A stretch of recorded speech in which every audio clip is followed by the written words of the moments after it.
I just hit the lottery. Basically, we just won $1 million. At one point, our highest rated show, I think, was 7.7 million. You wrote in your book, I was a terrible kid, just awful, one of the worst. Oh, I was. I said, you know, like, you're 16, all that testosterone, like, you. And it just went like, bam! I mean, like, when you lose a kid, I mean, you second guess everything.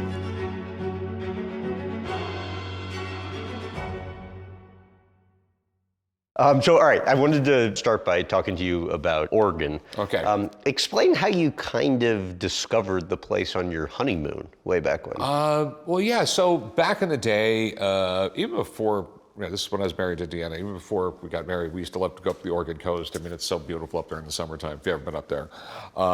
And then we went up there again on our honeymoon, and we're like, we should really buy a place up here, and I could build a house. And then, and then the real estate agent goes like, I know it's not exactly what you're looking for, but like, check this place out. And he showed us this place that was really, really run down, but it was 80 acres of old growth forest. And when I say old growth forest, I mean giant maple trees, giant. I understand it kind of looks like Jurassic Park. Yeah, and so it's never really been forested. I mean, our tallest tree, I think the tallest tree is 235 feet tall. That's cool. Yeah, there's trees there that are 10 feet in diameter. And I was thinking, oh my God, it'll cost a fortune to fix everything. But there were certain things about it. Like the guest house was right next to the creek. The main house is right next to the creek. You can't do anything that anymore. There's now a 100-foot setback from any named creek. And water rights to 500 million gallons a year. Okay, so and there was ponds already there, and there was a dam there, and there was a 1952 Kaplan turbine that wasn't working right, barely working at all. And, you know, well, the weird thing was like, I always thought like, there was no economic reason in 1929 to have a fish hatchery this small. Well, like they had to have been mining gold or something like that, because I found a few sluice boxes around the property. But then like 8-9 years ago, I was walking through the woods, and I found some old condensing coils. They were moonshining. But then one of the richest families in Oregon bought it in like 1950-ish. They put in the first house, which we call the guest house now, and they put the bridge in. And then like the 70s, they built the main house, and then family sold it in the 90s, changed hands a bunch of times. Then I bought it, and like literally I had to rebuild everything. So and I put in a caretaker's house, and I put in some other buildings, and I rebuilt the 1952 Kaplan turbine. Wow. I'm basically a machinist. I can work machine tools. I'm not a machinist. I can kind of do it. Dating back to when you were 17 and you read the 1,300-page book or whatever it was on that kind of, I think, started your passion. But what do you enjoy about the Oregon place? Well, no, what I enjoy about it, I keep on building stuff there. It's Tom Sawyer's Island. Okay? I rebuilt a bridge. I put in windmills. I put in my own microgrid that I built myself. What's involved with that? So basically, I rebuilt this turbine like 3 different times. So I'm up to 2,400 watts. So it's like my own little mini Hoover Dam. And then, I put in. So I'm now up to like permanent magnet alternators, where I have my own diode blocks that I kind of designed that takes the 3-phase alternating current into DC current, which goes into split phase inverters, and then I got step up and step down transformers around the property, so I can redo the property so the voltage is proper everywhere. So I'm just spastic. What do you enjoy about living off the grid? I just love it because it's in the middle of nowhere, and I don't have neighbors. And you're there, is it 6 months a year? Past couple years, not as much, but okay. At least like 4 months a year anyway. Okay, got it. And when you're there, you can just disconnect. So I have my own sawmill there. Uh-huh. I mill my own lumber. Yeah, I have my own kilns to dry the lumber, all my sheet metal tools. Tell about this RV garage you have there. So I built one garage next to the mountain there, and then I wanted it 2 stories. So you got the bottom story, and then you drive up the side of the mountain, and then I built a bridge that goes to the top floor. Okay, that's where I put like my razors, and then I have like a 4,000 square foot shop, and that's where I got all my machine tools and woodworking tools and metalworking tools, and like I said, I'm just a really spastic guy. A lot of my old cars you can't get parts for. You got to make them. So, it's either spend a fortune on new parts or, if you got time to waste, yeah. And it is costing you more money doing it yourself. But yeah, right. Yeah. What's this I hear about that there could be buried treasure on the property? Okay, no. Okay, so I'm right next to the town of Port Orford. I think right around 1858, early 1850s anyway. U.S. Geological Survey comes out to Port Orford, which is the westernmost city in the lower 48, and they were surveying out there. And the main guy in the survey, supposedly somewhere in that area, found this massive meteorite, and one of the most rarest meteorites there are. That particular meteorite right now goes for like $100 a gram. And supposedly he found a 1,000-pound meteorite of this stuff. Brought back a few samples to D.C. with him. Wouldn't tell anybody where it was at. Got Congress to fund a new expedition to go back out there, do some more surveying, get the meteorite and all that. And Congress comes up with the money. The day they're supposed to leave, the Civil War happens. They cancel it, and then 2 days later he had a heart attack and died. And no one told no one where the treasure's at. And so what's your gut tell you? That it's all bull. Have you ever actually looked? I mean, no. I mean, it's hundreds of square miles somewhere, but I've heard of plenty of people looking for it, though. Lots of tourists come around looking for it. Yeah. Okay, so I wanted to take you back to when you were a kid, growing up. Explain why you couldn't play Little League. Okay, so when I was a kid, 8 years old, I got epilepsy. Just it happens to kids all the time. And a lot of times I'd have seizures so bad that it would pull the muscles in my legs and my back so bad that it would tear muscles, and I couldn't walk for a week or two. So I'd just be stuck in bed, and then my mom would, and then we were. You weren't able to go to school during the period, like there'd be a period of time after you had one where you couldn't go to school. And so we were Po. My dad's in Vietnam, all this, and so my mom would go to the library, get me books, and I started falling in love with books, and and by the time I'm 10 years old, I think TV is stupid because books are so much better. I mean, you look at the storyline on anything on television, we're like, and then you read a book, it's so much better. And besides, I check out books at the library. They got cuss words and stuff in it. My mom don't know about it. Like. Okay, so I want to ask you about the books and the reading coming up, but I want to ask you a little bit more about the seizures. It's a grand mal okay, yeah, so I had grand mal seizures. Those are like what are they, and then like how often they would happen? They would happen every couple months. There's different types of seizures. There's pedal seizures. They have a lot of different names for them nowadays, but like sometimes you just zone out, that's a seizure. Sometimes where it's violent, where you're shaking really badly. I had those, and it was. They've changed. I was on the board of directors of the Epilepsy Foundation for years. They keep on changing the terms of things, but it used to be called benign childhood epilepsy. There's nothing really benign about it, but like most 50% of kids grow out of epilepsy. By the time they're 18 years old, it just stops. They don't know why. There's a lot of theories on it, but what would happen to you when you were having one? Oh no, I fall on the ground, like start flipping like a catfish. Yeah. And really violently. Yeah. You had this reoccurring nightmare where you thought you were going to be going down the stairs one day and just fall, having a seizure and die, and that was going to be it. Yeah. Why? I grew up in a time where even today people really don't talk about epilepsy. It's one of the most least talked about diseases.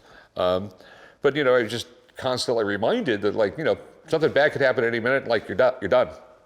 Yeah.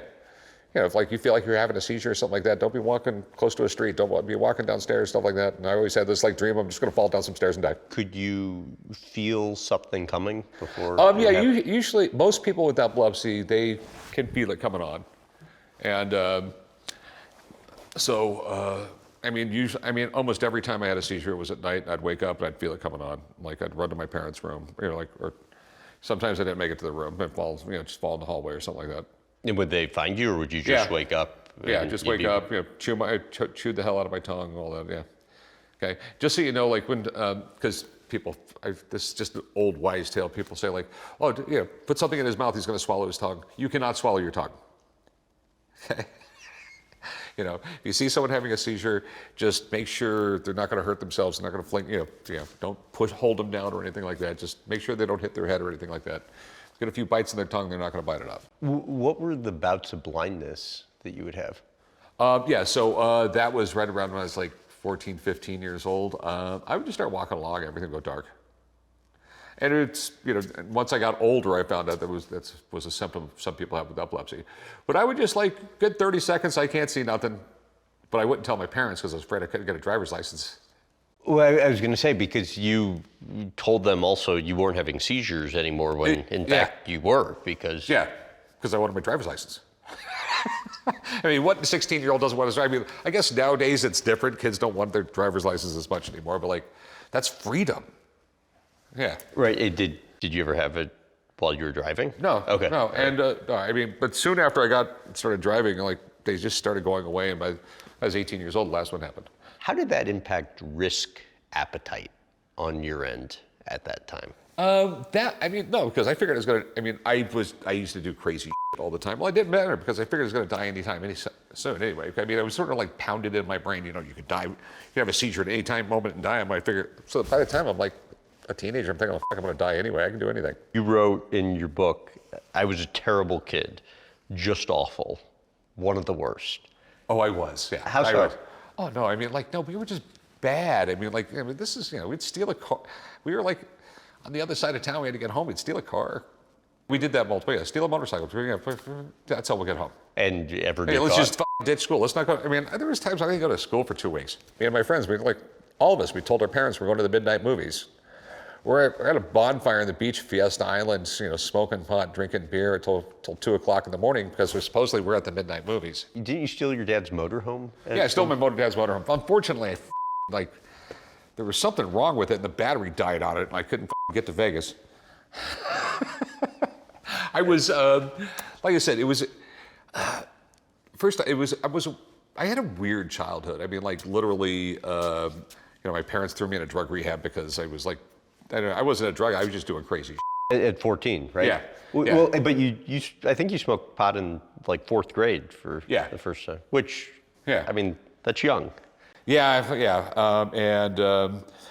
No, but I don't know, it was just sort of a free-for-all, do anything, live life while I can because it's all going to fall apart. I really did believe that I was eventually going to have that seizure and die. When they put you in the rehab at 14, what did that entail? It was not. It was just it was literally let's do counseling every day, counseling everything. Oh, I know drugs are bad, but I sort of got a screwed up life, and then that was one of the worst things they ever did to me because they gave me an IQ test and said, you're a genius. And then, which is the worst thing in the world you could do to a cocky kid, because I'm well, I'm a genius. I don't need to listen to you people. You're stupid.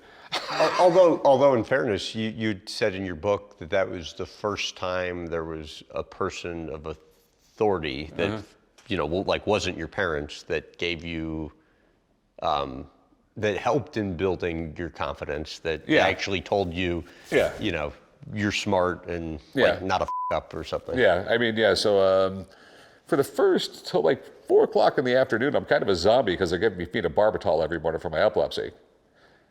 Okay, that's why I hate government health care. They give you the cheapest. Back then, they had different drugs for epilepsy back then, but that was the cheapest one. And my dad was in the Navy, so we went to the Navy doctors, so you got the cheapest drug. And your dad, to his credit, stayed in the Navy for a longer time because of your epilepsy. My dad, one of the most amazing ever. He stayed in the. My sister had Down syndrome, and that was my parents' first child, 1960. And he was in the Navy when they had her. He tried to get out of the Navy after his first term, but the medical bills were so much he had to go back in. And once they found out I had epilepsy, he was going to get out of the Navy, but he found out I had epilepsy because he had no idea what the medical bills were or anything, so he stayed in the Navy. And your sister passed My when sister you were passed, 2, she was 6. Yeah, Had to be, I was like 2 years old when she passed. I don't remember. and I want to ask you more about your dad coming up too. I'm sorry, I'm going to jump around Okay, all yeah, aspects no of your problem, life. But so you're in this rehab, and it gives you confidence, but doesn't really serve the intended purpose per se. How did you end up getting clean eventually? Because you said I got a girl pregnant. I got a girl pregnant. I got to be a father. I got to be a father. Okay. 100%. Yeah. There's just like that was it. Yeah. No, I was one. My dad was my dad. Like you're a dad. You have responsibilities. Yeah. There is no choice. You're a dad. You're a dad. Yeah. And before then, were you having a little too much fun? Yeah, a little too much fun. Yeah. What sorts of drugs did you do back then? It was the 80s. It was booger sugar. Yeah. Okay. Yeah. No, but like that was the culture back then. It was a different world. Yeah. I mean, I more significant than that ever? Like, I mean, heroin or whatever? Okay. No, nothing like that. No. Got it. No. I mean, to this day, I have no idea why anyone would ever do heroin or meth. Because, like, you want to do some heroin? It's worked out for so many other people. Hard to get out of it once you start. We just filmed one with Josh Brolin, who was able to stop, but we had that whole thing where the government started giving everybody OxyContin, and then there was more craziness with government. We can offshoot on that real quick. They were giving everybody OxyContin for pain. They were prescribing it like candy, and then suddenly they go like, "Nope, stop prescribing it to everybody." Well, you just made everyone heroin addicts. You stop giving them their junk, they're going to go straight to the street. They didn't just in typical government fashion then say, "Okay, all right, we need to do something about this. Let's start slowly getting everybody off it." But they just said, "Bam, stop." And that's when everyone started going to the street and getting it. And that's when fentanyl exploded and everything else like that. It was just really, really poor government planning and politicians and And if you were in that role, you would have handled it how? If I was in that role, okay, so we have every doctor in his mother prescribing OxyContin, okay? All right, and a lot of these people probably are in pain. Okay, you know what? Everybody, everyone gets a limited amount of pills every month. Just start lowering the strength. Let's slowly get them off it. It's heroin. You just can't make them suddenly stop, because if you do, they're suddenly going to realize they're heroin addicts. They're going to go to the street and get it. There was no plan. Oh, this is bad. Stop it. Yeah, it's typical of government. And then the net result of that is and that resulted in like the whole the fentanyl crisis and everything else in this country. You had doctors prescribing way too much OxyContin, which basically is heroin, in a fancy package. You cut everybody off, and everyone realized, damn, I got to go get my junk somewhere, and they went to the street to get it. And doctors at the time were prescribing it for people that might have been in pain but didn't need a prescription that was that high of dosage or medicine that was. They should, all these people that they suddenly cut off. They should have had a program. You know what? We're going to slowly get you off it, but no. And you might not have needed the oxy in the first place. You could have had 90% of people did. Right. I want to take you back to some of your earliest jobs. Yeah. How about the creative way you went about selling newspapers back in the day? Like my paper route? Yeah. Me and my buddy, we had a paper route together. We would go down to the 7-Eleven, put 50 cents in the paper machine, and pull every paper out of the machine. Okay? And we would be sitting there, we'd have our bikes with our bags on them deliver the newspapers, and people pull up to 7-Eleven and go like, we noticed the machine was out, we had extras this morning. So we can't, 50 cents. So we'd make an extra $10 selling the Sunday papers that way. How about the fake purses and the fake jeans? So I was selling, I was making like between $1,000 and some weekends as much as $2,000. I was like the first person in Vegas with like fake Gucci bags. And then when that fell apart. Why did it fall apart? because suddenly some like Asian people were there at the swap meet, like 2 booths down from me, selling their fake Gucci bags for less than I'm paying for mine. So I needed something else. So I went down to I was actually looking for cheaper bags. So I'm down in like the garment district in LA, and I saw someone on a cart with obviously fake Jordache jeans, but that's what everyone's wearing now. So, oh, guys, and then I got in the fake jean business for a while. And how'd that work out? Oh, great. I was making plenty of money there for a while, and then, yeah, that sort of fell apart too. And then that's always something. Why was being a repo man some of the most exciting work you've ever done? You're getting to do criminal activity, illegal. I mean, you're stealing cars. I mean, just imagine the rush. I mean, repo in a car. How about the most memorable one you had during that time? Most memorable one was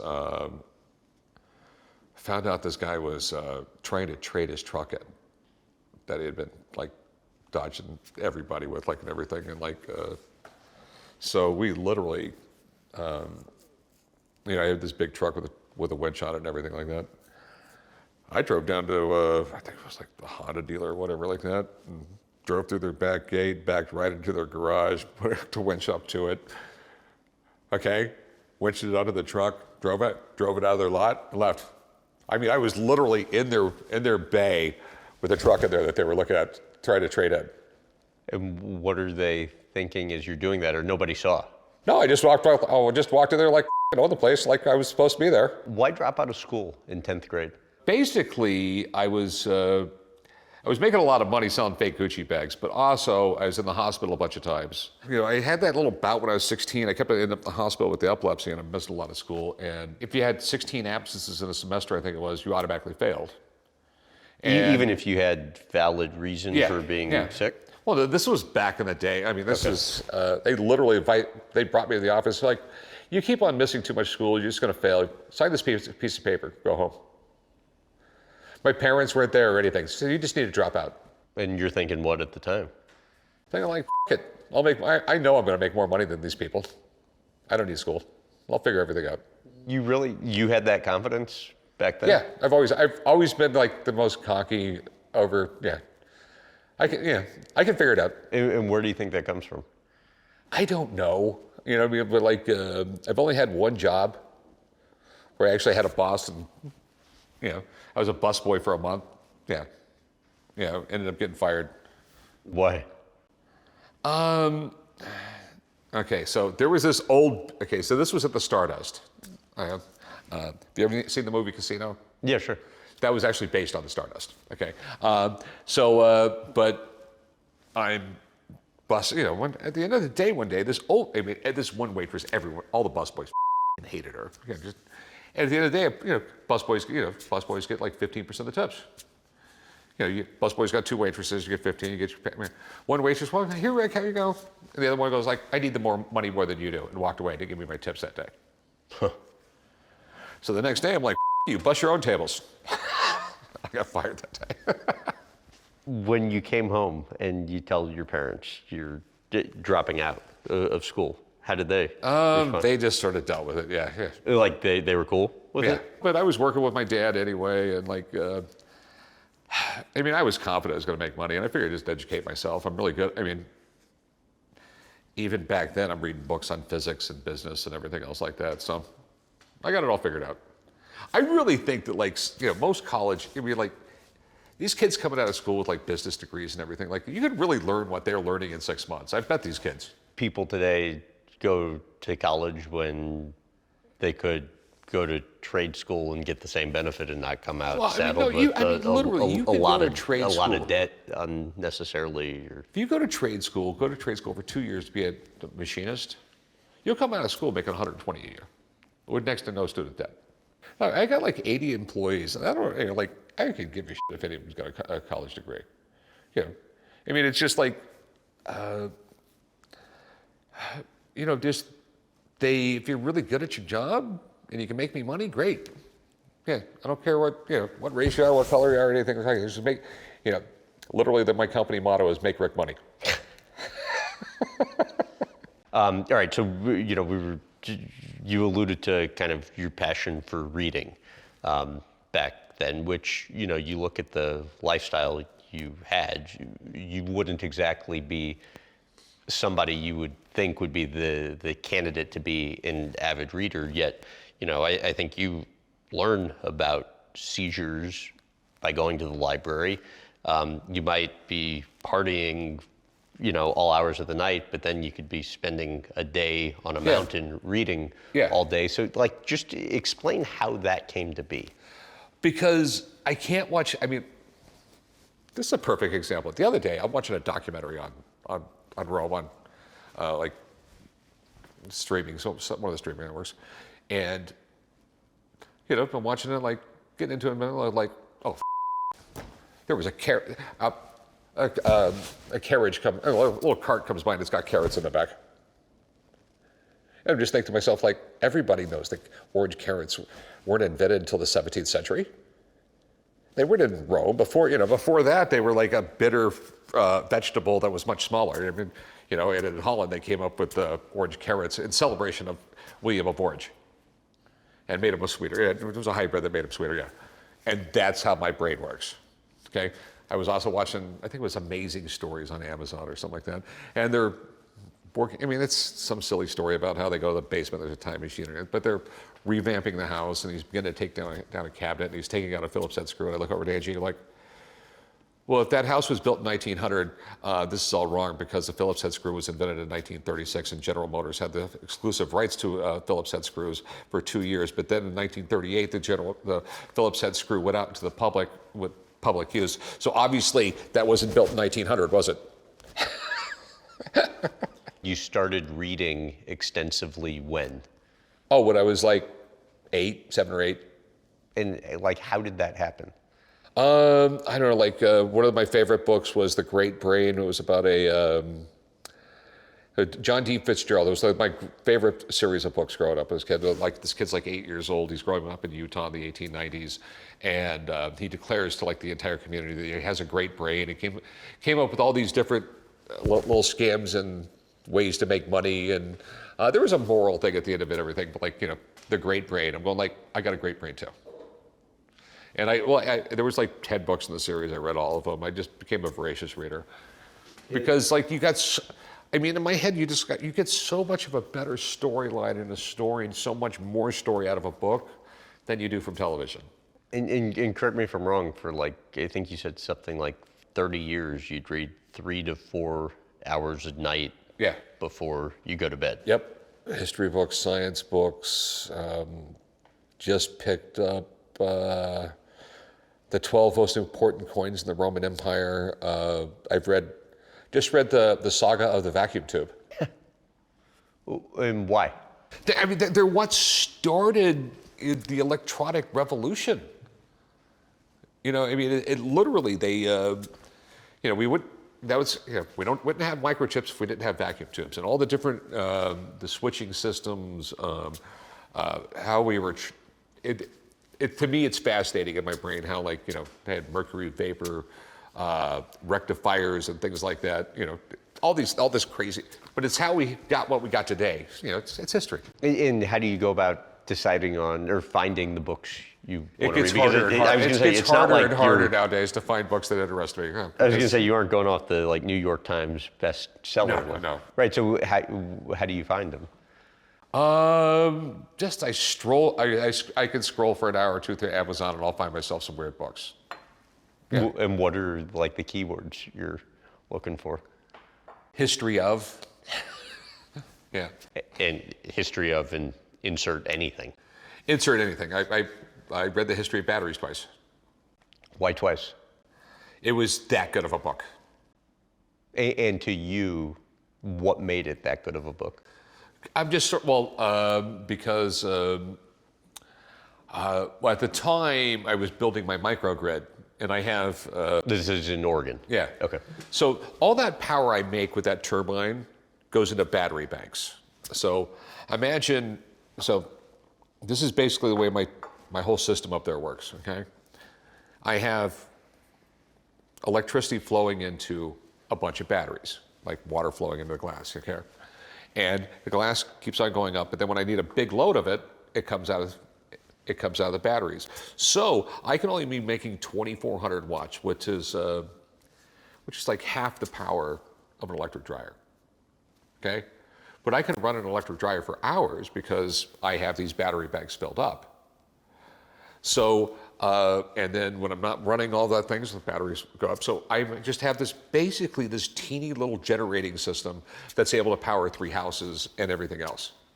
Okay, but my very first batteries were lead acid batteries, and there's got to be something better. And then I run across that book on the history of batteries. Made me learn a lot more about batteries. And then I bought part of a battery company. Did you? Yeah. Why? Make money. It's It's a company called Dragonfly Energy. I own a little piece of it because they got some cool technology, and I understood it. I understood the physics. And it was reading that book that. Yeah. So reading that book, and then reading more about batteries, and so I'm not an expert on batteries, but I know a lot about them. So now I'm going to be able to make some money off batteries. All right. So we were talking about your dad earlier. What do you think you most learned from him? Oh, yeah, definitely work ethic. I mean, he went to work every damn day. How many sick days? Well, I mean, I don't really remember, like maybe 1 or 2 a year. I mean, max. I mean, he had open heart surgery. He was supposed to stay home for a month, and like 4 days later, he's in the shop. He had me start working construction when I was 12 years old. Yeah. Didn't have a choice. Yeah. And that $1, I think I got $1.50 an hour. Okay. What were you doing? It was like, start off, it was just like demo work and cleaning up and stuff like that. But eventually, by the time I was 13, they had me roofing houses and doing electrical work. And you're thinking what at the time? Oh, I like the money. Yeah, kind of like a little much though. You know what I mean? Like 13 years old, like roof this house. And what is, when he says roof this house, is that? Like literally Saturday morning. It's like 6:30 in the morning. There's bundles of shingles, okay? There's a sandwich in a bag. There's a hose, you can get some water for, yeah. I'll be back at 6 o'clock. You know, I mean, like this, I mean, I swear he did this to me. It was like a little, basically it was a garage that was converted into a little apartment he had in some old house. But like, it's 400 or 500 square foot house, but like, no, 13 years old, roof it. And then the next morning, drop me off again. And like, I had to roof the whole house myself. And how do you even learn to do that at that age? I mean, I had done some other stuff. We had another another job like a month or two before there, where I helped some like professionals do it, or semi-professionals. You know how to do it. It was the worst roofing job you ever seen in your life. I mean, literally, those shingles went like that. But he didn't care it was a rental. Would you ever say no to him? No, I mean, like, no, it's I was making money, you know, I don't know. And correct me if I'm wrong, but some of your favorite moments with him were the Saturday mornings when you guys would kind of go around to places. Well, no, yeah, it's like Saturday morning, like, a lot of times we go around to swap meets together, things like that. But when I was little, I mean, like I said, we work construction Saturday morning, wake up, everyone go, stop at like a coffee shop, have breakfast, go to the job site. I just like being around my dad. He was like, I was really blessed because most people, you turn like 18, you go to college, you go to a job, you move out or something like that. And you're lucky if you see your parents every couple of weeks. I got to see my dad every day of my life. Yeah. I saw my dad more than I saw wife, kids, and everybody because I saw him every day at work. So you're 16 and you get the wise idea to say to your dad, F you. Oh yeah, that was one of my greatest life lessons with my dad, yeah. What happens? He clocked me in the face. He just literally, I said, like, you're 16, all that testosterone, like, F you. And he just went like, bam! He just, and then I wake up on the floor in the kitchen like, he goes, old enough to talk to me like a man, old enough to get your ass beat like one. And walked away. I didn't get grounded, nothing. Just like old enough to talk to me like a man, old enough to get your ass beat like one. Serious life lesson right there. Words have meaning. I was going to say, did you genuinely at the time took? Oh, I genuinely took that. I'd be like, you know what? That makes a lot of sense. And my face really hurts. Your dad, tough guy. Yeah. Was it the president of MGM got robbed? There was a casino executive, and I guess his house got robbed. And so this is why my dad just had the little buy and sell store on the Strip before we had the pod license or anything. And a guy came in and sold him some stuff. I think it was Al Benedict. I think he was like the CEO of the old MGM. And his house got broke into, and my dad bought some stuff off the store, and the cops called up like, that's Al Benedict stuff. Da, da, da.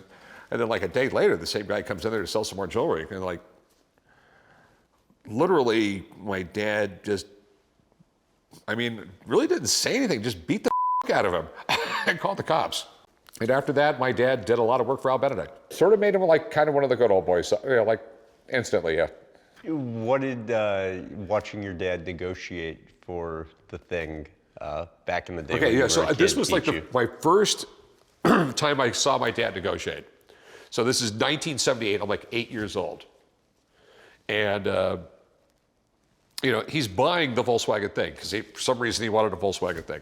He used to take us out in the desert and everything like that. It was real fun. It was really fun. I was 8 years old sitting in his lap driving, but I'll never forget, I was like 8 years old and we're at a car dealership and he's buying this and he starts just yelling at some guy. And I don't know, like, what the camp in here? And I'm like, and he turns around on me and goes, just winks at me. Yeah. And I'm like, ooh. So, pawn shop. I would imagine one of the positives of it and one of the negatives is working with family, as you were just talking about. I used to say this all the time, like the best part of my business is working with my family, the worst part is working with my family. What are the pros and cons? If you're working with escaping it, right? Well, you love your family. Generally, you love your family, okay? But then, every business needs a dictator. This is the way it's going to be. It's tough. Like me, and I've had plenty of cousins and things like that I've fired.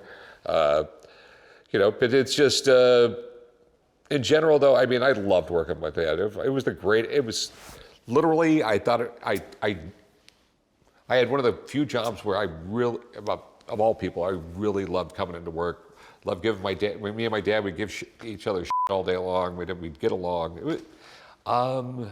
It's like working with your best friend. It was amazing. What do you think you learned from your mom? Gosh, that's a tough one. My mom was like the mom that worked all the damn time. But I used to set up the swap meet with her and everything like that when I was young. We worked a lot together. Yeah. What makes it a tough one? Well, me and my mom, we don't get along as a whole lot. But no, love my mom. She's amazing. She gave birth to me. She took me to the hospital all the time when I was a kid. So, you think? Because there was public that you guys got in a spat, or she sues you, whatever. Not normal family behavior, but I guess everybody has their drama. To what extent do you think there's the opportunity to repair that? I'm gonna try. She's got a lot of people. She's got a lot of caretakers and people around her trying to stop that. How do you do it? I don't know. I'll figure it out. Yeah.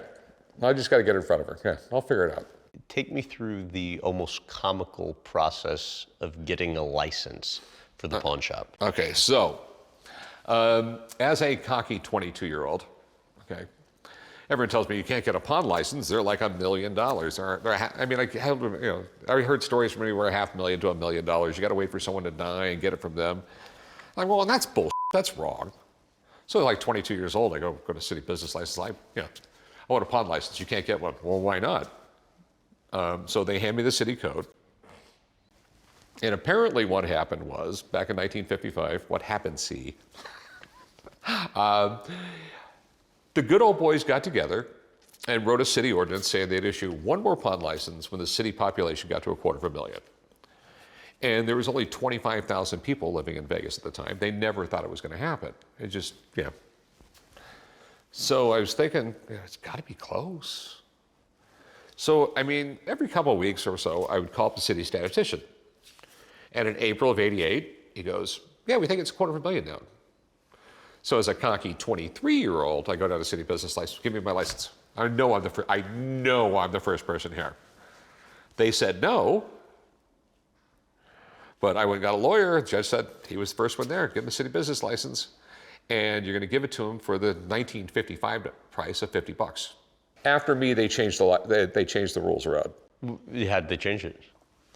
Now every time the city population goes up, there's an auction for the license, and it's a much more restricted license than I have because I have the 1955 brand where I can do a lot of more stuff.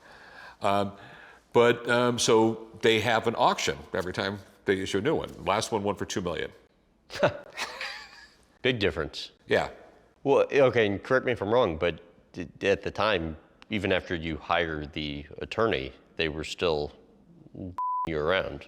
Yes, they us around for a while. Basically, the like, license. Take me through, if you don't mind, like everything you can remember happening, because it kind of an impressive story. Well, no, it was. And it speaks to kind of the resilience and commitment. And, yeah. I mean, literally, my lawyer comes along and they say they have another person that applied at the same time you did, and I'm like, nope, no one was there. I know I was the first one. And they go, well, I'm going like, my lawyer's going, well, it's obviously bull, but it's a good old boy person. And then we ended up going to court, and then like they're basically saying like, the lawyer comes along and says, your dad's a good old boy, you're not. Okay, there was the ability to do a lot of illegal stuff with a pawn shop. It's highly regulated, but like, but they go like, your dad get the license, you can't, you're too young. Even though it's 23, but like, just good old boy, he's too young to have it. And so the license ended up going in my dad's name. And what was the thinking behind that, if you were of age? But they knew he was a good guy. It was still that whole small town, politics where you never got anything done unless you knew somebody. And the judge pretty aggressively sided with you guys as well, right? I mean, he started hammering these people. Yeah, no, I mean, literally the other side, they came up with 500 different reasons why I should get one, like, because the good old boys wanted, there were some other people who obviously paid politicians a lot of money so they could get it. But no, the judge aggressively sided with us. We got our license, and we were able to get the first pawn shop on the Strip, and we made it 24 hours, first 24-hour pawn shop that I know of in the States, and really didn't know everything about what we were doing, but we figured it out and did really well. Do you remember the feeling when you got the call that you got the license? I was like, yeah. I just hit the lottery. We got, basically we just won $1 million. And like I said, I mean, like from the time I was like, from the time my dad opened that little secondhand store when I was 16 years old, I wanted a pawn license because I knew that was where the money was at. And why? Because no one wants to sell their stuff. They just want to get a loan against it. Even though a bunch of them are never going to pick it up. But, and it's, there's this weird thing,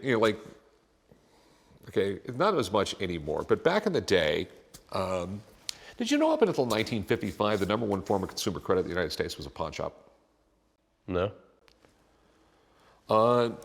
Even up until the 70s and the 80s, it was a huge part of the economy. Most people never you just couldn't go get a credit card that easy back. I mean, even in the 80s, it was difficult to get a credit card or places that would even take them. If you needed money on the weekend, what did you do? If you were short a few $100 for rent, you didn't go to the bank. You're going to go get a loan from the bank? Something like that. So pawn shops all the way up through the 80s were a really big part of the economy. They still are to a percentage this way. I mean, right around 15% of the people in the United States can't even get a bank account. They have to use different forms of banking. And at that time, when you're pursuing the license, you're pretty aware of all of that? Yeah. No, I wanted a pawn license. Not as aware of everything. I just knew I could make a lot of money with it. And you wrote, we wanted our shop to reflect our personalities, curious, knowledgeable, and eccentric. Before the TV show ever came around, the pawn shop was successful. What was involved in making it a success pre-TV? believe it or not, you can get Picasso lithographs and stuff. Not that much money. I mean, for like, there's some of it goes cheap as, back there, like $400 or $500. Always have a Picasso or two on the wall, or I would tell my employees, like, you know what? If the Queen of England walks in here, I want her proud to take a in our bathroom. Like I got a couple sports rings. So, like, nope, not going to sell them. Put them in the case. Put a crazy price on them. You know what I mean? And then eventually it turned into like people would, they'd go home back to Iowa or Alabama or whatever. Like when you go to Vegas, you got to go to this pawn shop, like in Vegas on the Strip. I mean, it's got like a Super Bowl ring in there. It's got like Picasso's on the wall. It's got all this weird stuff, and it got people coming in. And another thing, I was just a complete media whore. I just kept on getting, I get press in there all the time. And then that led to like during sweeps week, like an LA, like local news come.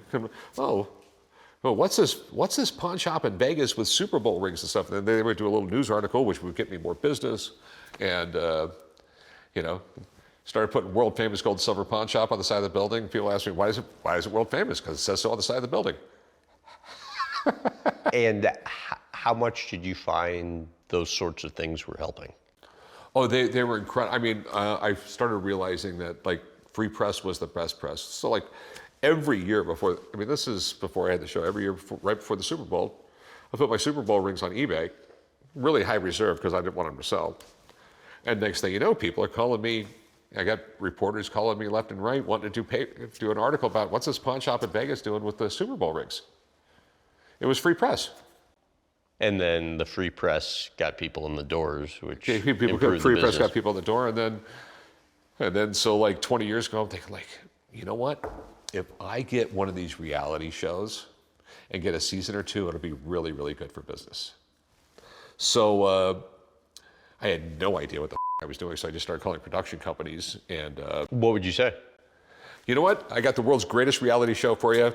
Pawn shop in Vegas, all kinds of crazy stories, stuff like that. And then almost all of them were like, no. I mean, I got a few people who do sizzle reels and stuff like that. How do you even find the pawn shop? I'm sorry, the production companies. I'm just looking online trying to find them and things like that. You'd contact anybody? Yeah, I was just talking to anybody I could talk to them. Yeah, asking, people, new people, like whatever. And I kept on eventually being told that no one wants to watch my show about four fat guys in a pawn shop. And how wrong they were. Yeah. So this is what I think. So I actually had like a 1-year exclusive deal with HBO, and like you shot a pilot for them. Yeah, I shot a pilot for them. They never did anything with it. And then right after that expired. Wait, let's stop there if we could though. Like, how did that come about? And then okay, because I was talking to people. I found this one guy.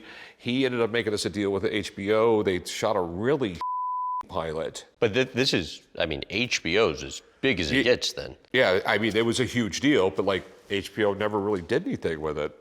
And then my contract expired with them. And wasn't it like a version of no, it was real depressing, like how terrible they are. Yeah. And then but you would have, had they said we would agree like it this. It was free press. Right. Yeah, money, yeah. Right.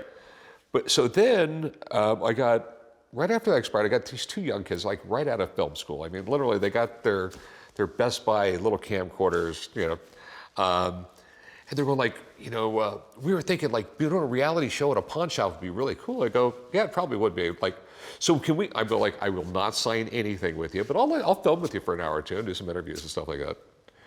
And these poor kids, I mean, they did not understand it. This is what I'm assuming happened. I don't know for sure this happened, but they didn't understand the whole business, how terrible the entire business world is when it comes to entertainment. They made like 100 CDs and sent it out to all these different production companies. And then my phone just started ringing off the hook, so they just cut those kids right out of the picture. Brent Montgomery from Left Field Pictures calls me. Really teeny production company in New York. They got like one show on the air. They're still filming weddings and stuff like that. And he's saying, well, like, we were thinking about, and I think he probably got one of these CDs, who knows, but that's where I'm pretty sure he got it from. Because this was in November of 08.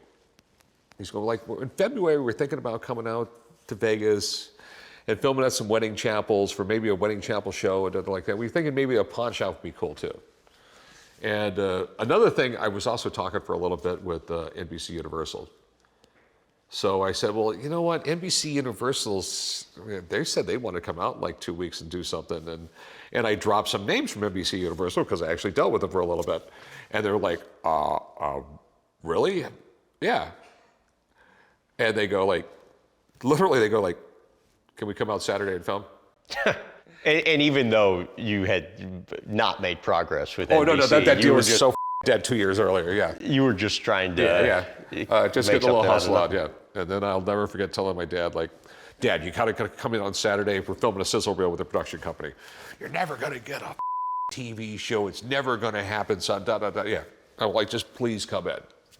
And I remember like a year later, him talking to one of his buddies, going like, yeah, this TV show is like the greatest idea I ever had. So, but it was like kismet. We did the sizzle reel, okay? And you probably aren't thinking anything of it? I was like, I hope something happens. Right. Okay, yeah, it's a little sizzle reel. I mean, they did seem like it better than most sizzle reels. They probably spent 10, 15 grand doing it.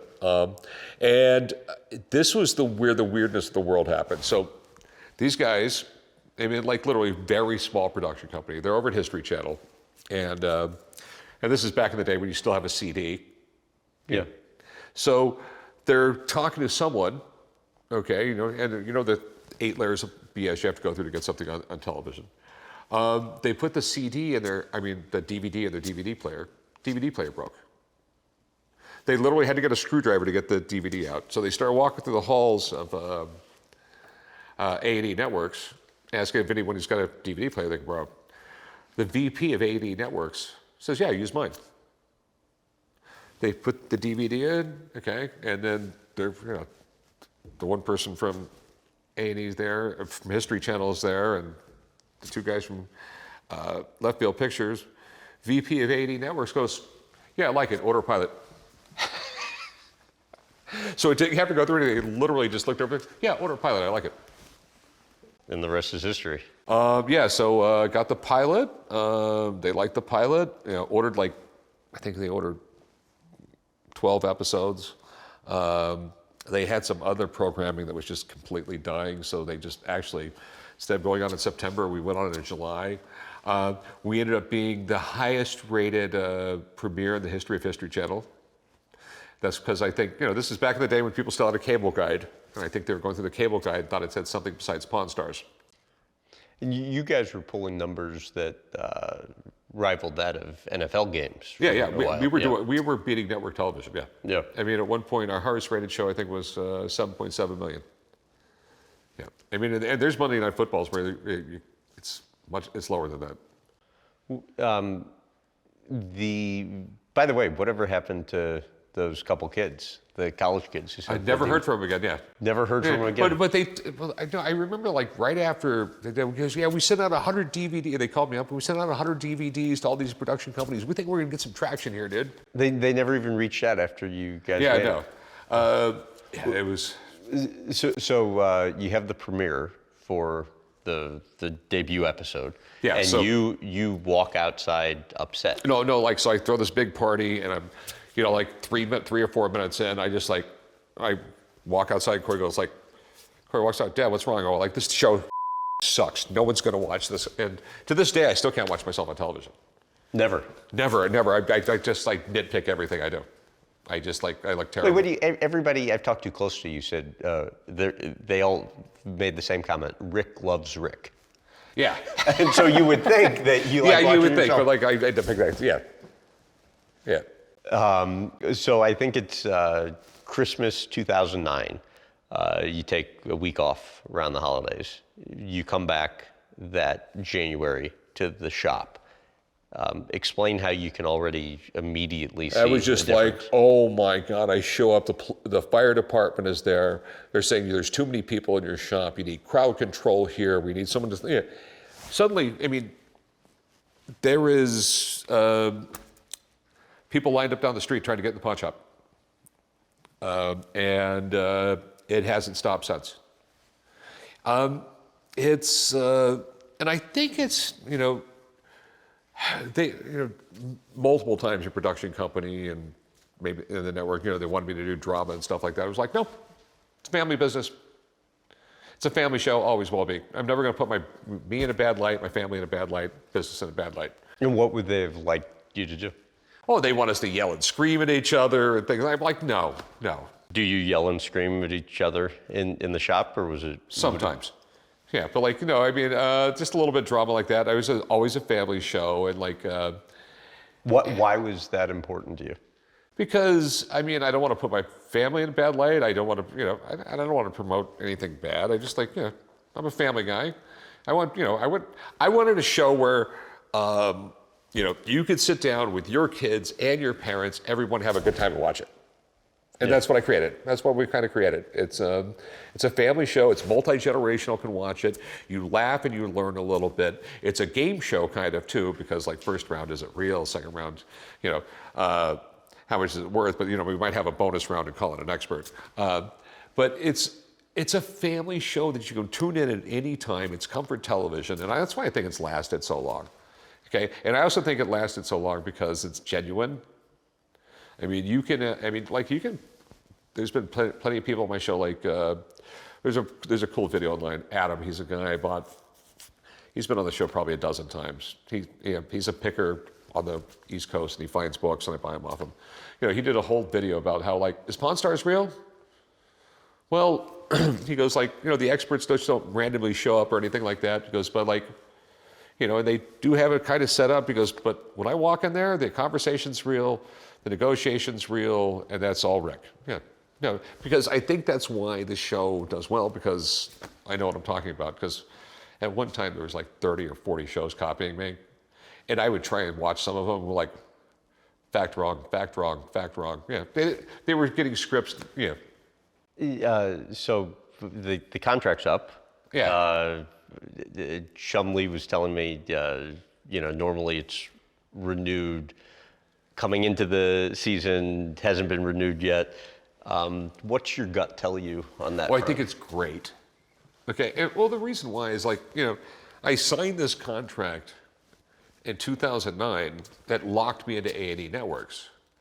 Okay, and I would still love to do work with them, but like it still restricted me from doing work with anybody. Now I'm a free agent, I can go anywhere. Yeah. So now I can do my podcast, I can do, I got multiple offers for more television shows.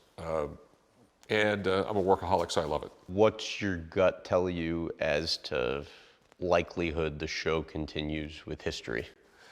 Who knows? Because if it doesn't continue with history, I'm sure there'll be another show out there called Pond 2.0. Right. 700 episodes. Like I said, it's comfort television. What would you like to see happen? Either way, as long as I get to more or less film the same thing.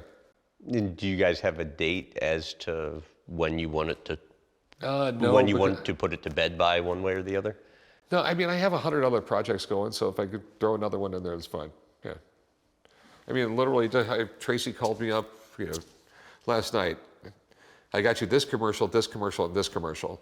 Okay, our production company is doing this, and this. Okay, plus the podcast, plus talking to, work with my CFO the other day. Like, we're going to buy this piece of property. I'm going to build a building here so we can move the employees from this building to the building we own. I'm busy. Yeah, and you've done it for a long time. So and I'm doing all that while learning how to fly. Whether it stays with history, goes elsewhere as Pond 2.0, or if sometime you just decide I've had enough. You've done how many seasons? How many episodes? I think it's how many countries is it in? How many languages? At one point it was 150 countries, 38 different languages it was dubbed into. I've done over 700 episodes. Right. And I still enjoy doing it. Right. But change is also good too. It's right. No, like I'm just, I hang out with my grandbabies. I don't know. Yeah. Okay, so speaking of grandbabies and speaking of family television, I wanted to ask you about your kids. Okay. I want to start by taking you way back to your girlfriend getting pregnant. Yes. You were how old at the time? 16. Okay. And not ready to have kids. I was 17, yeah. But definitely, you know what? When she got pregnant, I was going to do the right thing. We got married. Mm-hmm. Then there's miscarriage. You guys aren't ready to have kids, but gets pregnant again. And then right after she has Corey, she gets pregnant again. So I'm like 20 years old, and I got two little kids. And that's when you stop being an idiot, to use your I words. the second I had a kid, stop being an idiot. Work hard, work hard, work hard. Any relationship that early with kids is going to fall apart, so it fell apart. Looking back now, the fact that you guys split up, impacted things how? It happens, but fortunately, a few months later, she dropped the kids off with me and never showed back up, so I got to raise my kids. Even if that was the best thing ever now, in what ways at that time was it hard? Oh, it was really, really hard being a single guy trying to raise kids. Yeah, suddenly I have 2 kids, and then... You're a kid. Yeah, I'm a kid, yeah. I have no idea what the I'm doing. But I tried to be the best dad I could. And so, how did you handle it at that time? Well, it's just sort of the way I was raised with my hard-ass dad. Like, you do what you got to do. And you had to do what? I had to work more. I had to, make more money. I had to take kids to school. I had to do, all this other stuff. I had to figure it out, and I got to figure it out.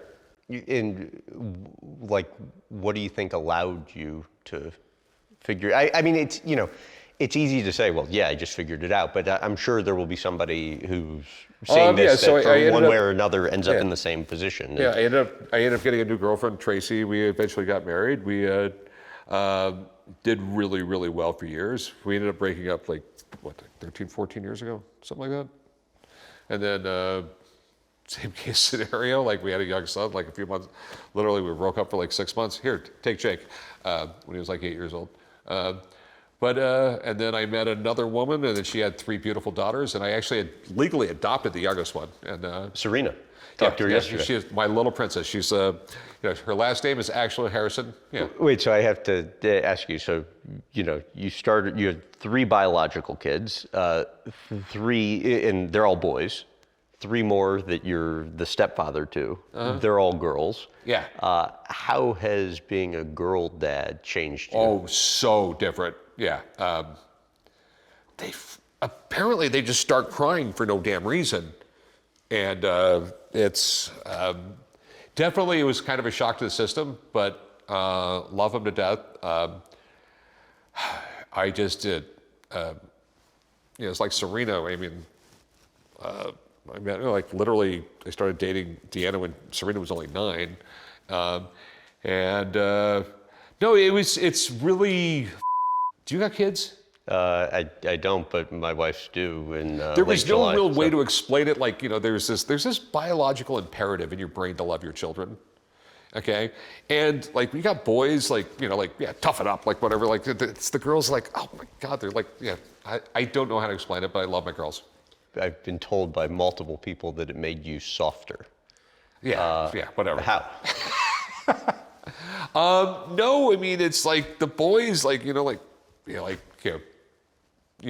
it up. The girls are okay, how can I make it better? What do I need to buy? It touches you a little bit talking about it. Yeah. Why? My 3 years ago when my middle daughter got married, when I was walking her down the aisle, I was not crying. A bug got my eye. Why was it important to you to adopt Serena? Because going back to the way I was raised, I wasn't going to take part of the package. It was the whole package. I was married to Deanna, and I was taking on the kids, and I was going to halfway take on the kids, and love her to death. And she has my daughter. You know what I mean? She calls me dad. She brought up yesterday on the phone that she still vividly remembers how important it was to you to hold her biological dad accountable. Why? Because he was a douchebag, yeah. And it's your kid. That's my kid, yeah. My kid. That's my child. She's my daughter. Love her to death. She was the first Harrison to go to college. Yes, first Harrison to go to college. First one to graduate college. She said, and I think she's living in Austin now, but she was talking about how she still remembers you teaching her how, as a kid, to pour a bourbon or whiskey for you. And then she said, we would just sit there and debate. And she said, I can draw a direct line to those debates and the hobbies and passions that I now have. What do you remember from that? Oh no, I mean, like, you know, she would love to, like, she would just get a subject and like literally take the opposite side on purpose. Like, but what about this? What about this? And we're like, and we just sit there and talk back and forth. And we're like, no, but this is why. This is why. Okay. And there's like, and whenever she goes like, that's just stupid. No, that's not a response. Okay. And if you're debating someone, just saying, well, you're stupid is the same as saying you're Hitler. You know, like, no, tell me why you don't like it. And but we would talk about everything. And no, she's my little brainiac, and I love her to death. How did you see those conversations influencing her? No, I just love talking to her. You know, I mean, we're just engaging with each other, like, you know. Both like debating. Yeah. Yeah, but just bullet point debating and everything like that. And then you say, well, what do you think about this? To this day, she calls me up, what do you think about this? Well, me and Trevor were thinking about doing this. I'm like, well, okay, like, all right, let's lay out the business plan. Yeah. Adam. I mentioned his name yesterday on the phone to Tracy, and instantly starts bawling. I asked her why, and she said, because I know Rick is still hurting, but he'll never show it. No, I think about him every day. You know, he in his 20s, you know, he had the drug problems, and you know, just, I mean, God, I put him in rehab so many times, and every time he'd be doing great, you know, and then it would just fall back. I mean, you've heard the same story from a million people, and it got really, really bad, and apparently he, you know, it wasn't heroin. He ended up getting some fentanyl, it killed him. Yeah.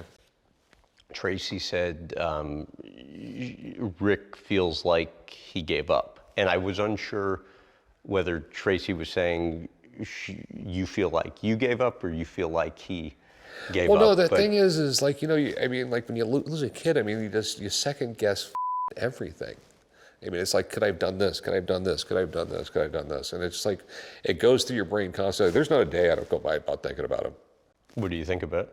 Could I have done something different? You know what I mean? I think I did everything right, but you just sit in your head, what if I did this? What if I did this? You know what I mean? You know, what if I just grabbed him, locked him in the back of my truck, drove him to Oregon, like put him over, you know, where he couldn't get, I mean, like, you know, you have 100 things go through your mind. I mean, there was nothing worse than losing a kid.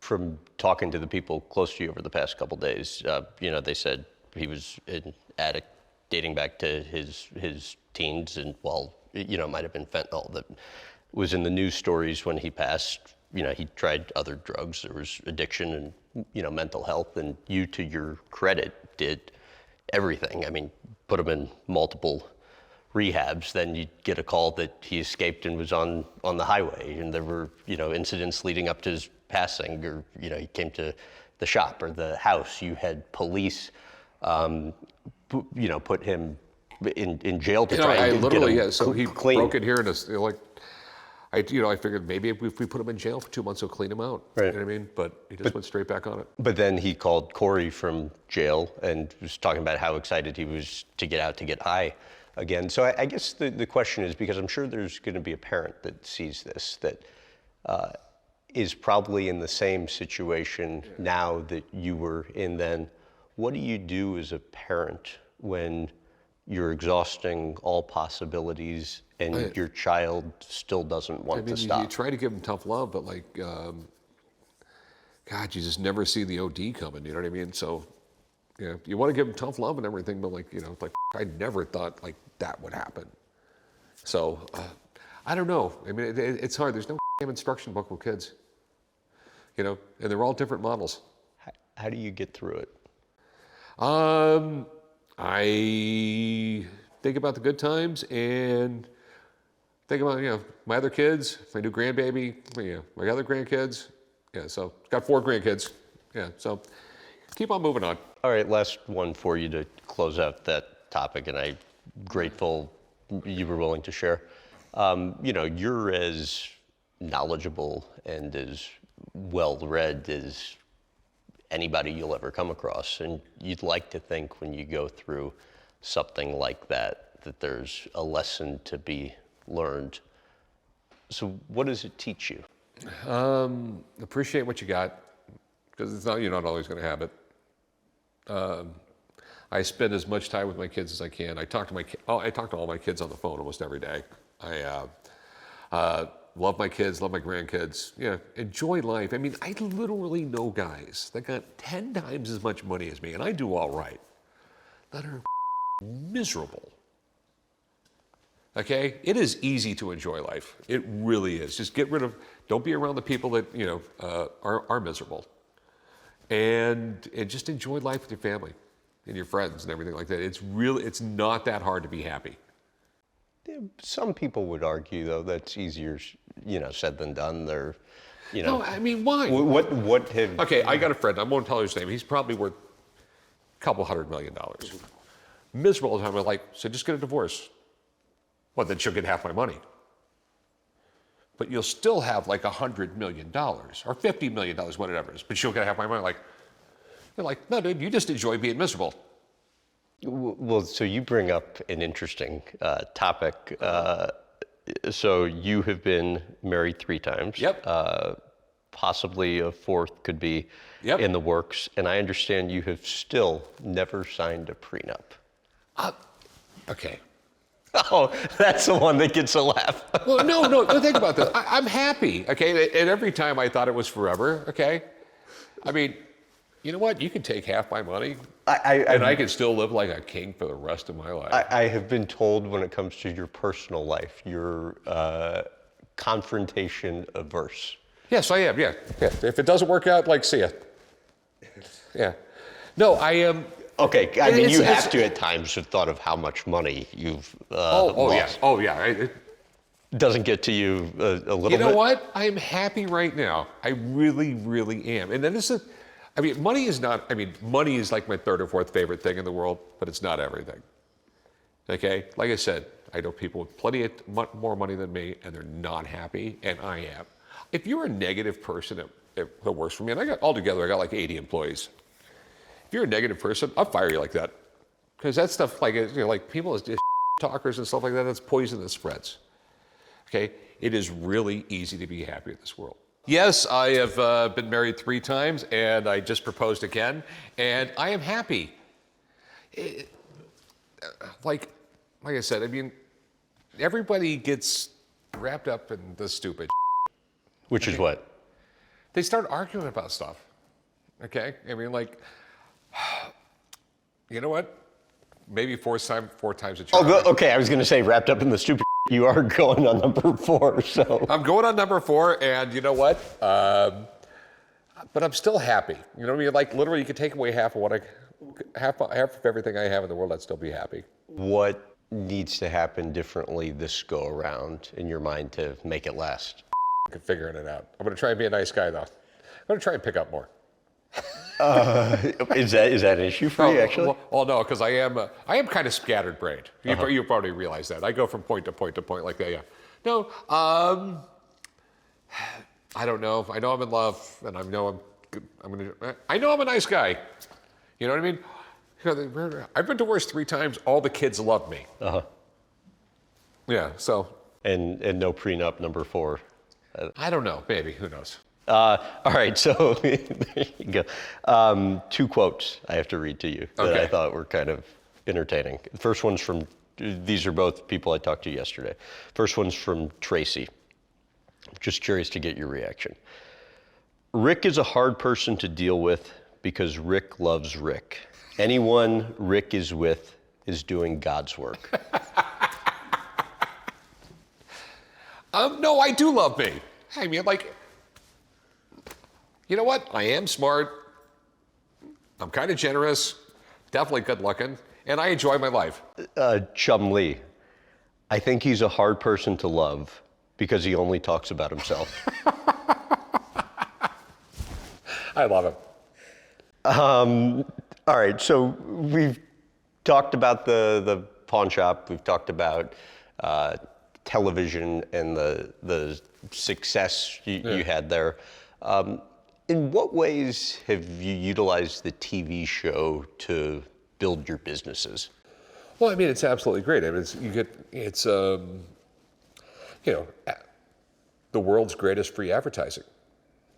And And and through that show, I mean, half the people I get every day are international, and I set up the shop. It's like I literally have something for every age group, every income demographic. I mean, you can buy everything from a Pokemon card to a $100,000 ring. And I've definitely capitalized on that. And that's why I thought, some of these other pawn shop shows, that Detroit one, where they're just throwing people out of the store and this, are you nuts? You have the opportunity to really advertise your business and make it look like a place that people want to go, and you're making it look terrible. No. I mean, it's the world's greatest advertising campaign. The different verticals of your business are what? The different what? Verticals. Oh God, I mean, I have. I'm still pawn shop. I still loan out money, collect interest on that. I have a whole coin department. I have the jewelry department. I have an art department. I have my bar and my restaurant. I have my rentals, production. Production. There's a little bit of everything, and I got really, really good people running everything. I was going to say, what consumes most of your time? A little bit of all those. Yeah. I was at work for 4 hours yesterday, doing everything from a meet and greet. I do meet and greets with busloads of people come in to get a picture with me, to we're trying to figure out some property acquisitions we want to do, and different. What's the work you're most passionate about today? Right now, flying my new airplane. We tried to go up with you, but yeah, I understood that wasn't gonna. Yeah, no, I haven't even got my license yet. Yeah, but so I always wanted to get an airplane. I always wanted to fly, and never really got around to it. But I figured if I just build a hangar and buy an airplane, and after I'm that much money into it, I have to get my license. Well, I was told if I'm going to go up with anybody, it's going to be Jake. Yeah, Jake. Okay. Mind you, when you talk to everybody, they think Jake's going to be a better pilot than me. I think I'll be yeah. Well, isn't he a better pilot than you? Well, he's got a lot more hours than me, and he is a commercial air. He has his commercial helicopter license. He has his commercial. He has his IFR license. He can do anything in a helicopter. He can tell you everything Kobe's pilot did wrong. There you go. Yeah. But so what's your goal with it? No, I always wanted my own airplane. I want to always learn how to fly. I mean, I ride motorcycles, dirt bikes. I could fly a semi-truck. I could do boats. I never had it. So I would like to fly it back and forth to my ranch. Right. That's what I was thinking about as you were talking. Yeah, so I'm learning how to fly right now. The Pawn Plaza, what was your vision? I had an old building there that was basically falling down. It was just kind of a liability. So I figured, I need to build something. And I read about, it was Tony Shea, built a container park down at Fremont Street, and started looking into it. That type of structure I had, so I wanted to build a shopping center. So and then I decided on that type of shopping center because the massive tax advantages to it. Which or what? Okay, so those are prefab buildings, basically legally mobile homes. Okay, prefabbed. So legally, I only have to pay property tax on dirt because there's no building on that property. There's equipment sitting on dirt. So I pay property tax on bare land, okay? And since that's equipment, it has a 5-year depreciation as opposed to like a 30 or 40-year depreciation on a regular building. So I had an $800,000 tax deduction for the first 5 years I owned it. So it's been pretty good. And then my bar and my restaurant does really well, and I have some other rentals in it, yeah. You're sharing this potentially going into the prenup negotiation. No. Yeah. What are your kind of long-term goals with all of that? I mean, because you're doing more on the media front now. You have obviously your rentals. You have Pawn Plaza. You have the shop, so on and so forth. Like where? I don't know. I mean, as long as everything's making money, I'm going to keep it. Yeah. And Eventually, I do still believe that there's a possibility that AI is going to come up with the immortality drug like the next 10 years, but who knows? But eventually I'm going to go and like, everything that gets sold, but go to my kids. My kids and Angie. President Trump. How did you get to know him?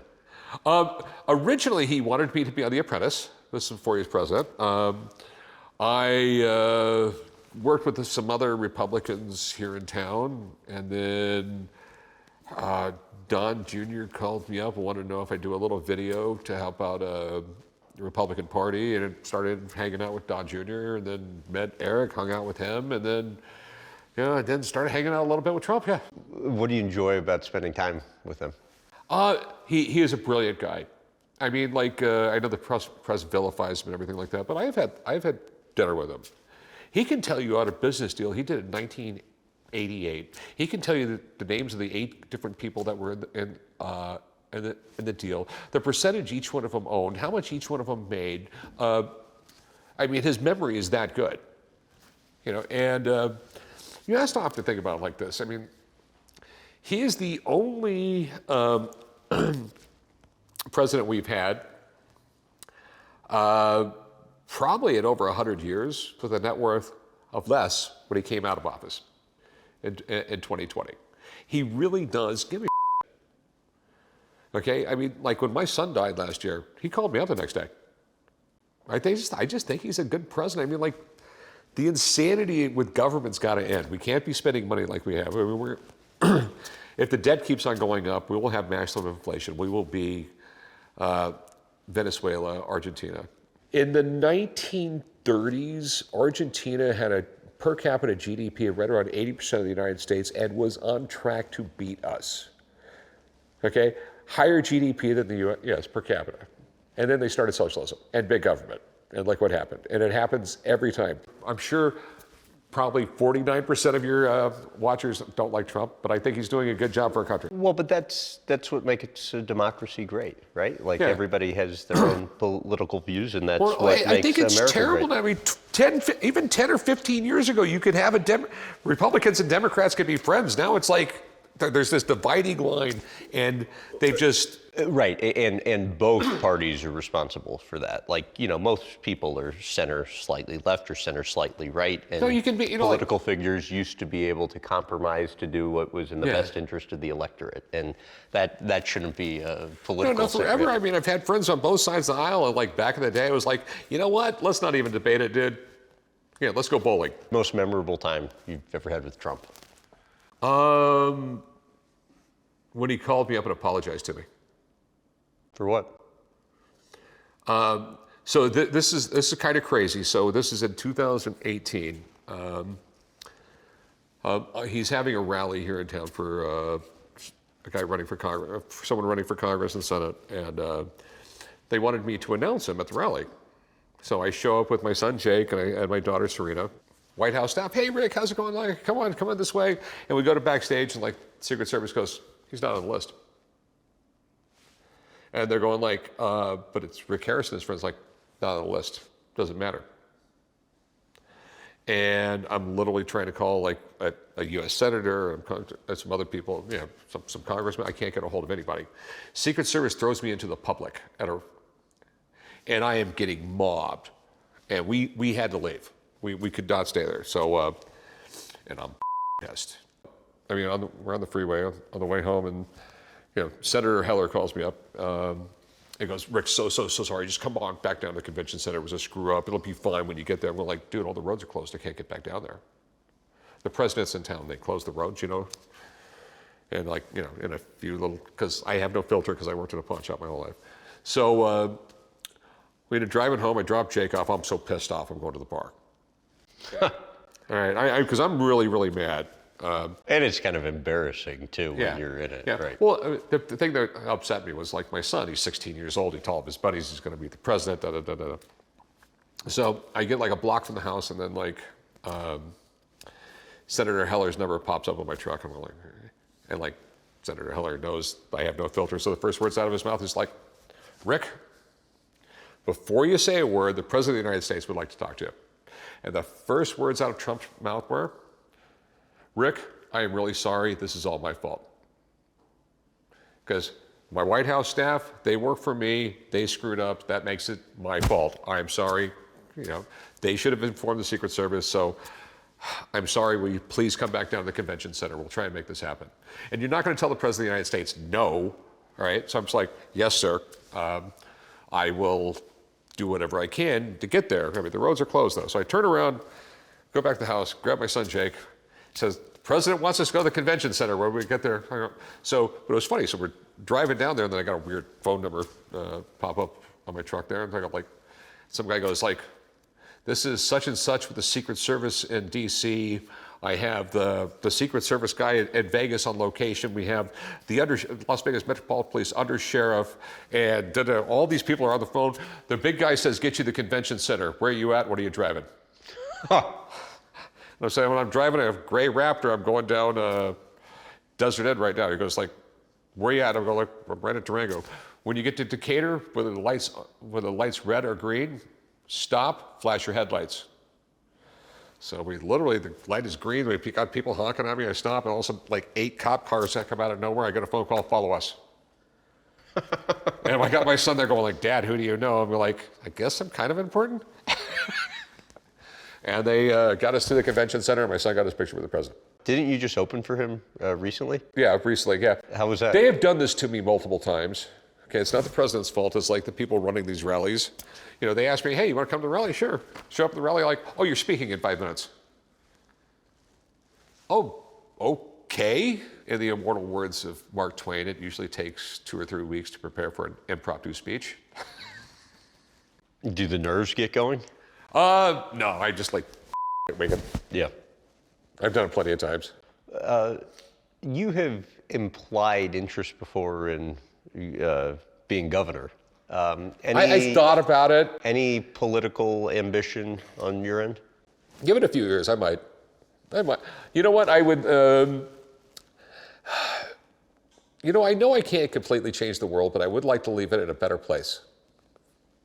Just change it a little bit, to make it a little bit better. I do a lot of work with charity work and stuff like that. I'm proud of that. So maybe, I think I do a good job at it. But I guess it's a question is if you want to devote the time to... Yeah, I mean, in a few years, maybe I'll look at it in a few years, but I'm still young, in my eyes anyway. You have a lot of good stories, and I want to kind of run through some of them. Okay. In terms of shop patrons over the years. Oh my God, I've seen everything. How about most famous person who's ever come through the doors? That's a tough one. It's just how you consider famous, you know what I mean?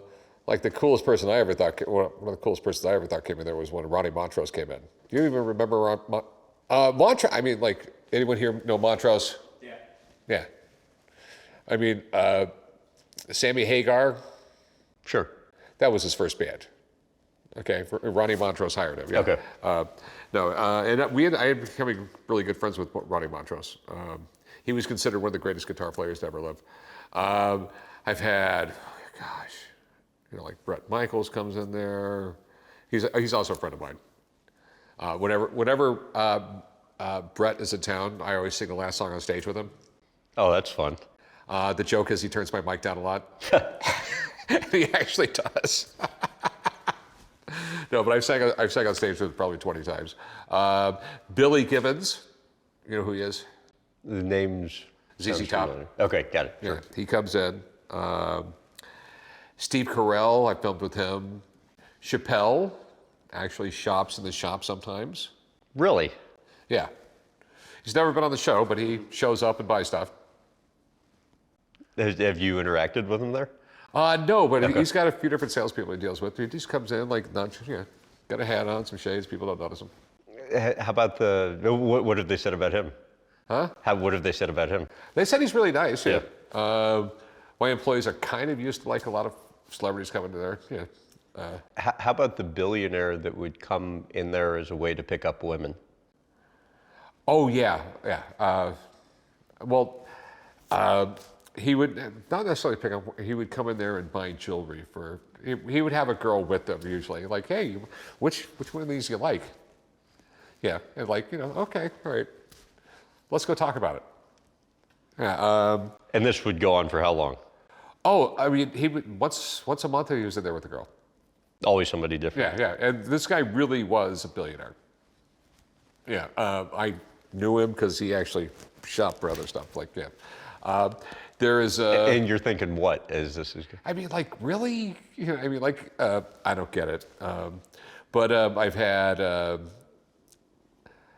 No, I mean, it's a really it's one of the funnest jobs in the world because it's definitely not assembly line work. I get to meet different people every day, different items. It's been an amazing life working down there.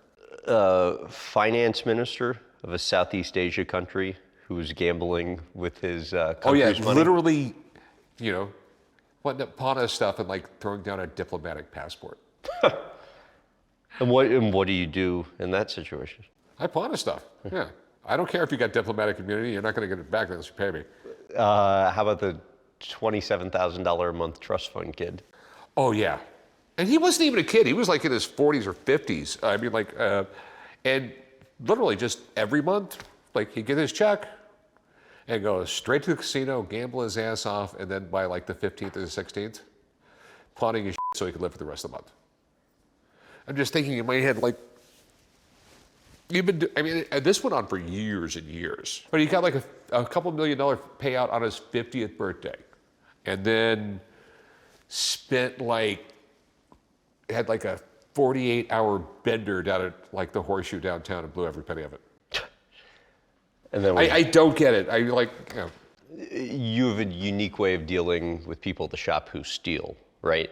Or at least you used to. Oh, I back used in to, the yeah. day. What would happen? Well, one of the first, I'd always take their driver's license from them. I'm like, no, dude, you stole from me. I'm stealing this from you. Because for like a tweaker, getting a new ID is a lot worse than going to jail for a day or two. Why? Yeah, because now it takes them it's next to impossible. I just take their ID from them, and then I can't tell you how many fist fights I've been at the shop. Like some guy tried to steal from me, and like, you're really gonna go to swinging before you just give me it back? And they do.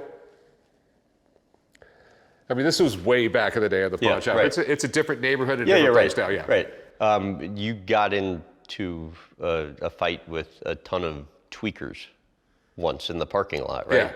Yeah. What happened there?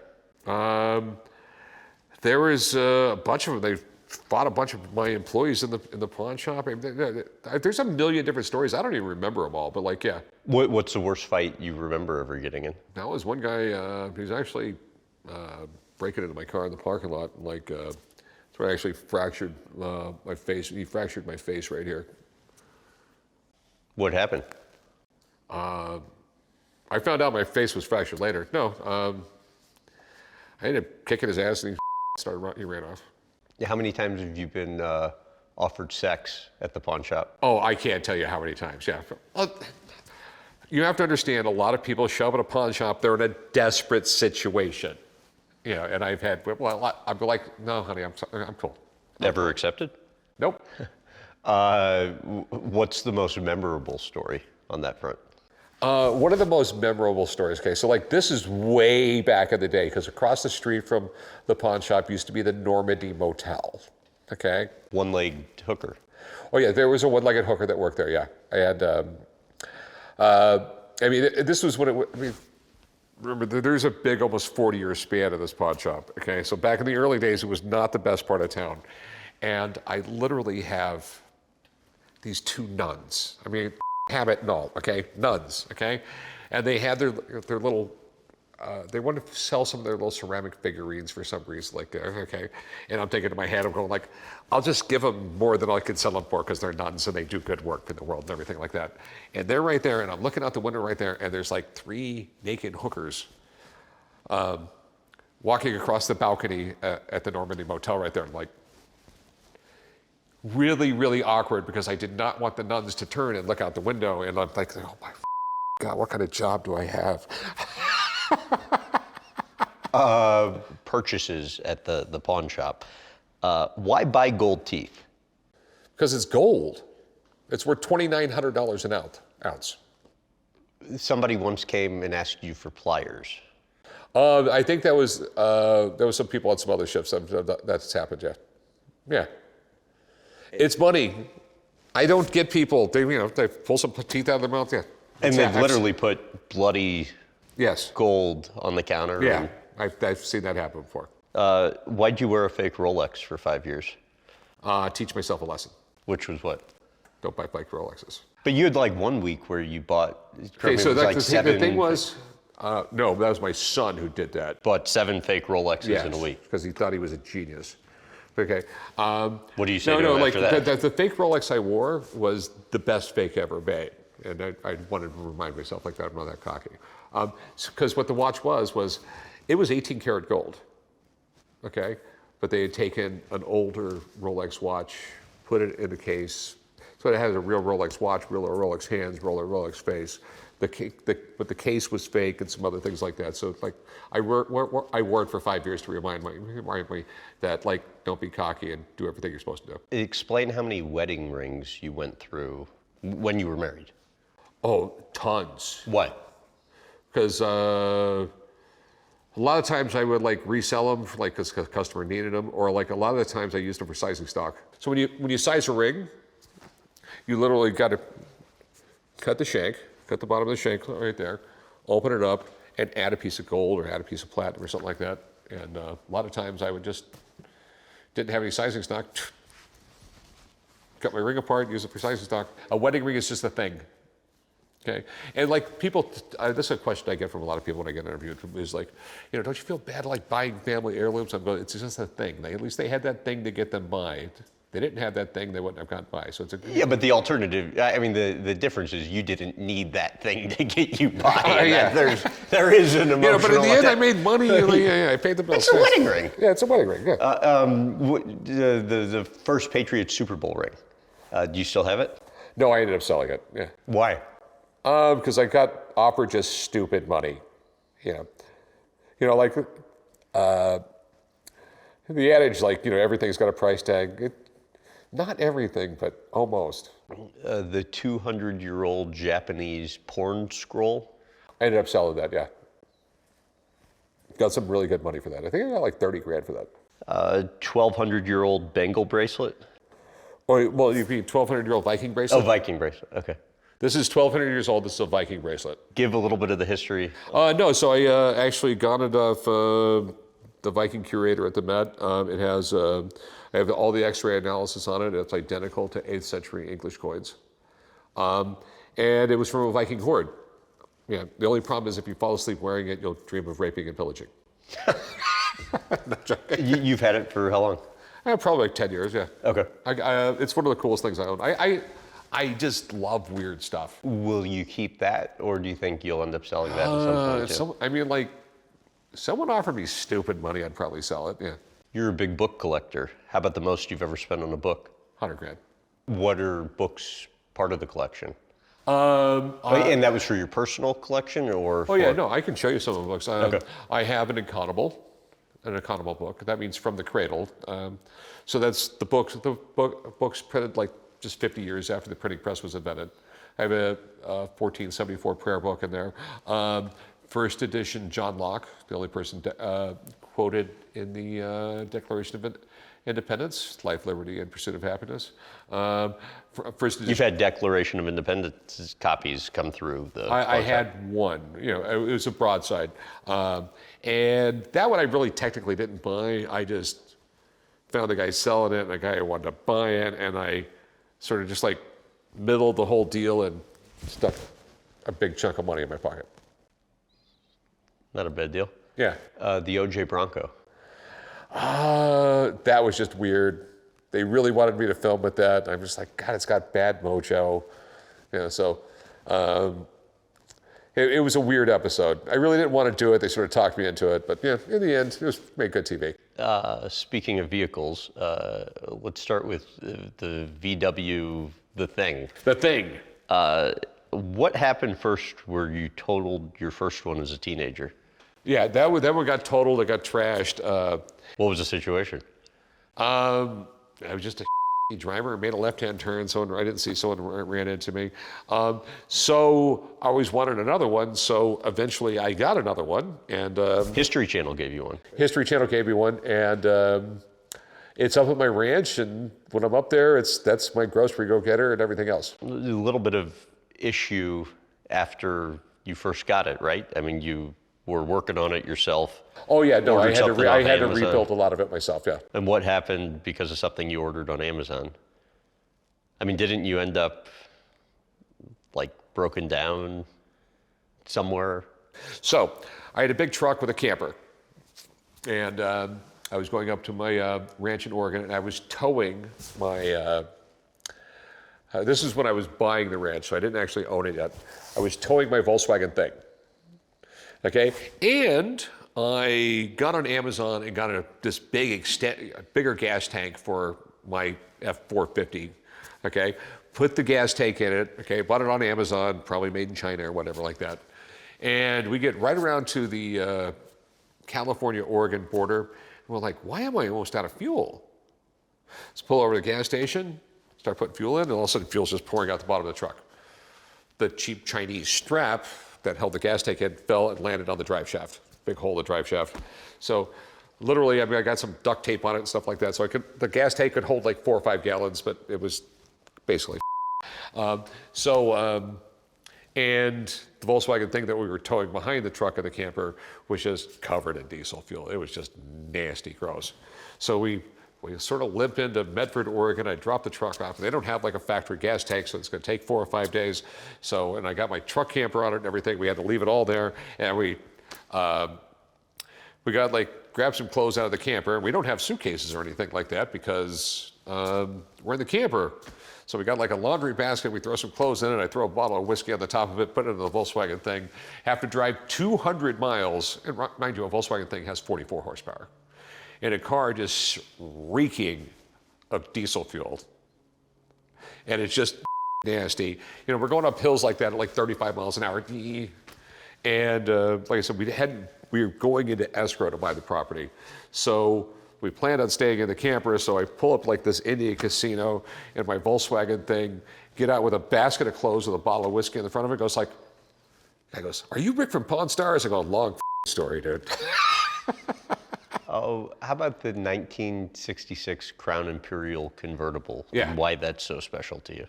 Why it's so special to me? Well, it was my dad's, okay? And like, he knew this old guy that had it, and he wanted to get it off him for years and years, and he finally sold it to my dad, but he never did anything with it. Just sat in the back of the pawn shop. And so, I mean, it was the first year or two we had the show, I came up with this great idea, like, why don't we just take the car to go get it restored, and we'll just tell my dad we sold it, and we told him we sold it. There was no acting whatsoever. We told him we sold his Imperial, and if you ever look at that episode, he really was pissed. What did he say? Oh, this is bull. Like even when the cameras were off, he was pissed for days. And then, like when he got the car restored, he was really, really happy with it, yeah. What does your collection entail now? Oh, God, I got a lot of cars. They're spread out. I mean, I still have my dad's Imperial. I got my 40 Chevy out there. You know, there's the old adage, people say they don't build them like they used to. Well, there's a reason. So my 40 Chevy, it's out there, but the airbags are screwed up right now, so I can't lift it. I got my 47 Power Wagon. I got some of my motorcycles here. If you go out to my hangar in Pahrump, I got my 40 Plymouth. Up in Oregon, I have a bunch of my other cars. And you typically, after a day of work, will then go work on the cars, right? Work on the cars, work in the garage, do something like that, yeah. And why? Then go read, then go to bed. And that's just me. I'm spastic. I cannot, like I said, I generally can't watch television. I think it's really, really boring. The storylines are terrible. I mean, you take a good book, fiction, or there's just so much more in the book than there is on television. You remember that book you read at 17 that taught you how to work on cars? Oh, yeah. What was it? That was the ASE American Society of Engineers automotive course. And like 1,000+ pages. No, it was like 1,300 pages. I just want to know how to work on cars. And then the rest is history. Yeah. Yeah. Thanks for doing this. Yeah, no problem. Yeah. So, like, don't you want to work on? Do you ever want to know how to work on a car? I'd love to learn how. I mean, I'm the least handy person Pick up ever. American Society of Engineers Mechanics Handbook on, I mean, none of it's Mechanic rocket course. science. It's just spending the time to learn how to do it. Yeah. And Yeah. So at night, don't watch television. Read a book on something like that. I'm embarrassingly incapable. Yeah. No, everybody's got the time. They just don't realize they do. Like, literally at night when you're watching that stupid TV show, read a book on how to fix something or history or something like that.